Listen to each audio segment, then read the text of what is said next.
You might have heard about them in the news.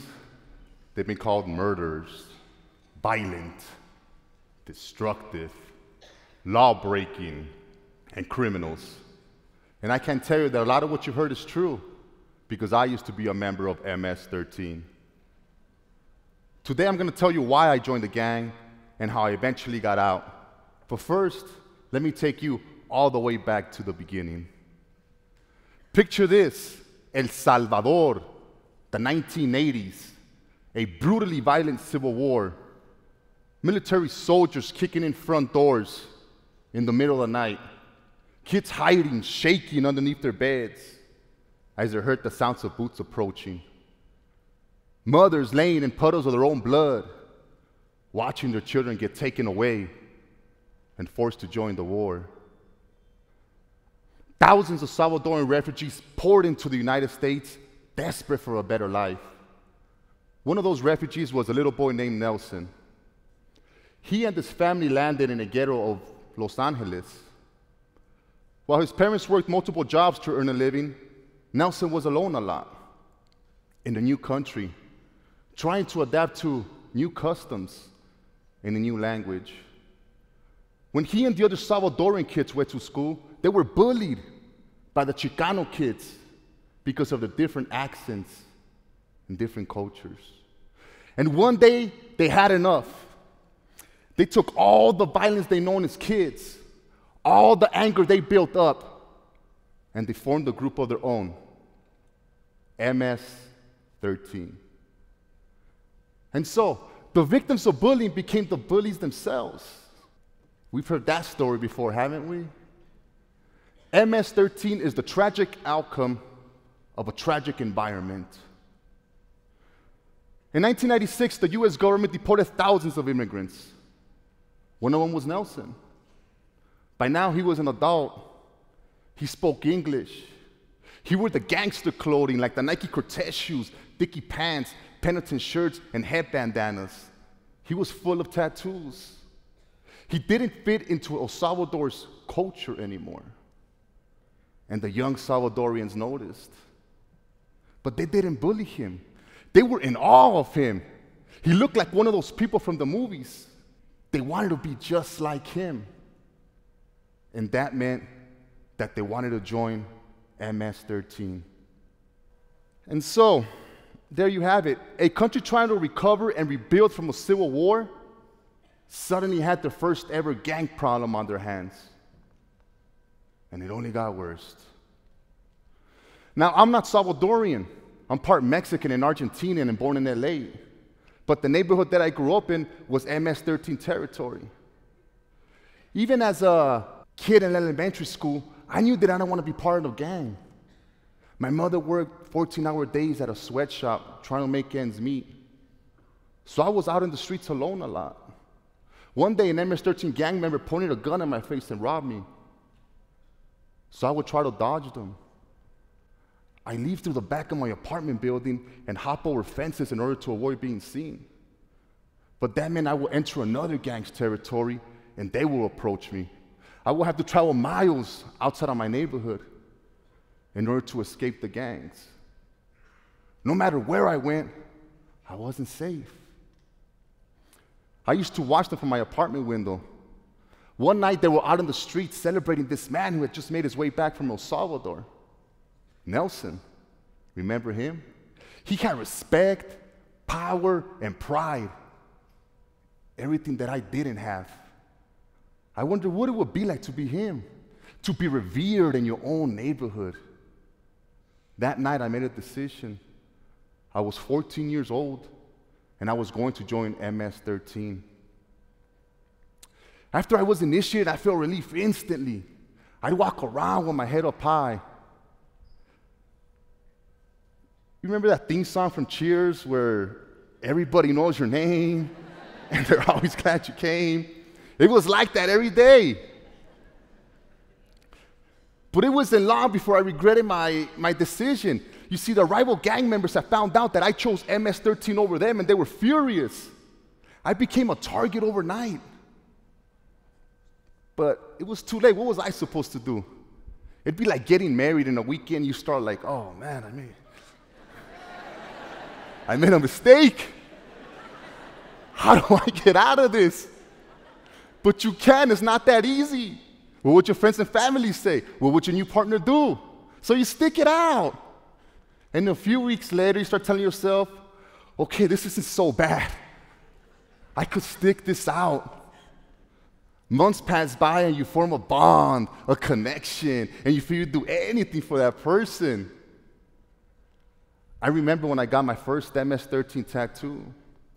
As that tattoo gun pierced my skin, all I could think about was the love that I had for my gang.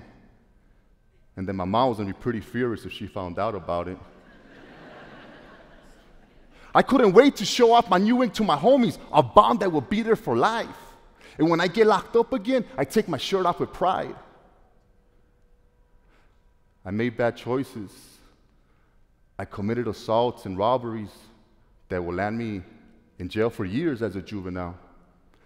And in there, I got a reputation for starting fights with rival gang members. Every time I got out, I gained even more respect. My homies wanted to be just like me. I felt that I owned our territory, and no rival gang was gonna go in there and disrespect it. I was willing to defend it at all costs, even if that meant me dying over it. But sometimes I ask myself, am I willing to spend the rest of my life in jail? I put my mom and grandma through a lot. When I was out of jail, they stayed up for hours, lighting candles, praying that it wasn't my dead body laying underneath that white sheet. When I was in jail, they visited me and asked me when I was going to change. I was tired of seeing my family suffer, tired of going to my friends' funerals. My life had become the tragic outcome of a tragic environment. My blind love for MS-13 started to fade. I wanted to get out, but I just didn't know how. Then one night, my whole life changed forever. I was 20 years old, out on the street, celebrating my recent jail release, when Alex Sanchez, a former MS-13 gang member that I looked up to, approached me. He told me he had started this gang intervention group and wanted me to join. I was thrilled. Finally, I could get out. But part of me was reluctant. I had gained respect, power, and pride within the gang, and I just didn't know who I'd be without it again.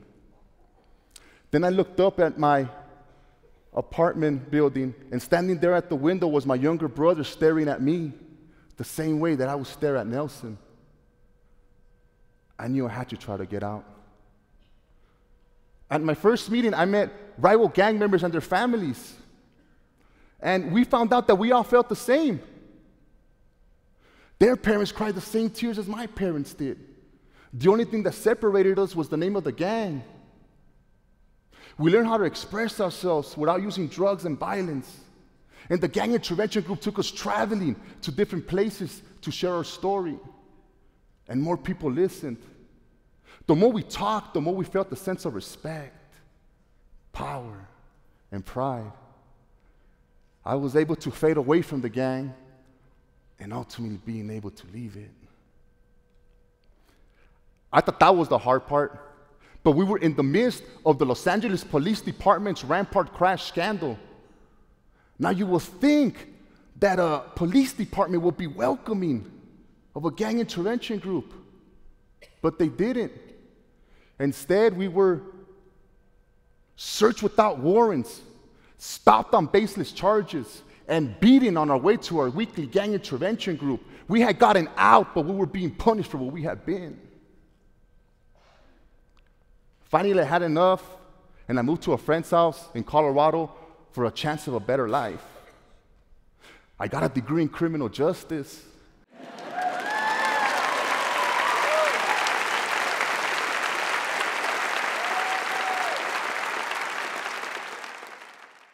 I worked in youth detention facilities as a youth counselor to continue to get kids out of gangs.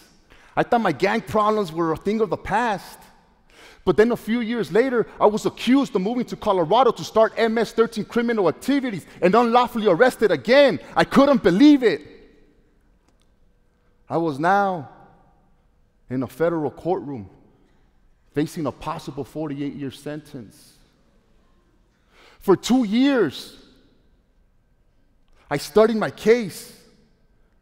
I wrote my own court motions and defended myself in court. Finally, justice prevailed, and a jailer opened up my cell door and told me that my case had been dismissed, all of my charges had been dropped, and that I was free to go.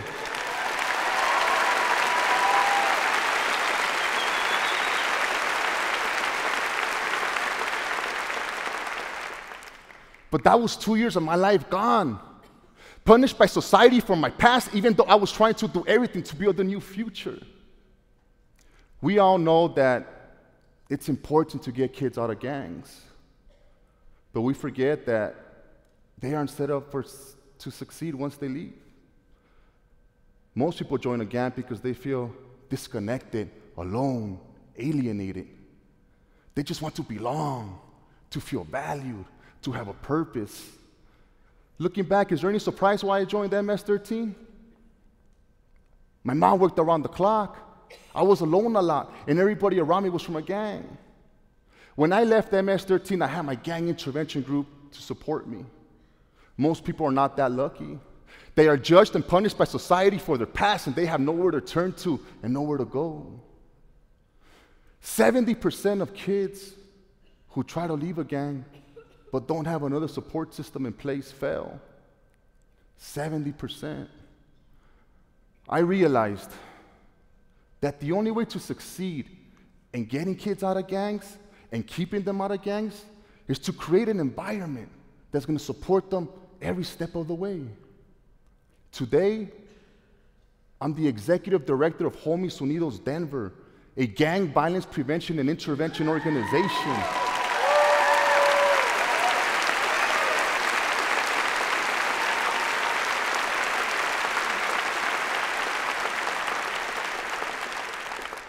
We empower youth and their families to become advocates of social change rather than agents of self-destruction. Let me give you an example. Growing up, David was always told he was good for nothing. As a teenager, he became heavily involved in gangs.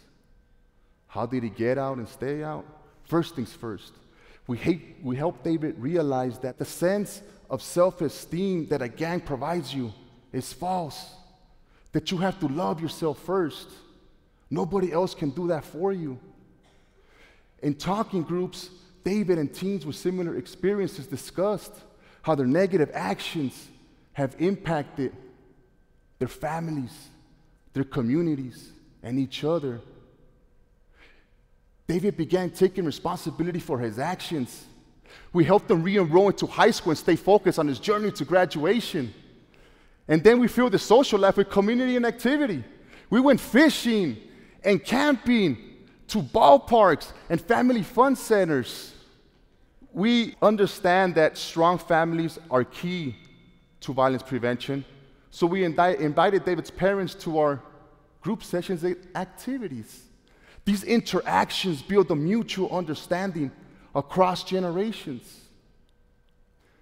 Finally, we helped David realize the power in his own voice to make that difference again. He learned to organize youth groups and then lead restorative justice conversations with people that have been impacted by gang violence. David has since graduated from high school. He works as an electrician, he's attending college, and he's a frequent guest speaker and role model for youth in our groups.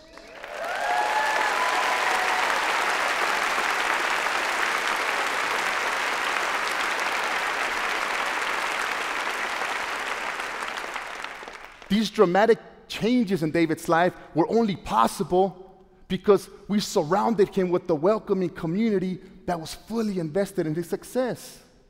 In this way, we have helped hundreds of kids get out of gangs and stay out of gangs.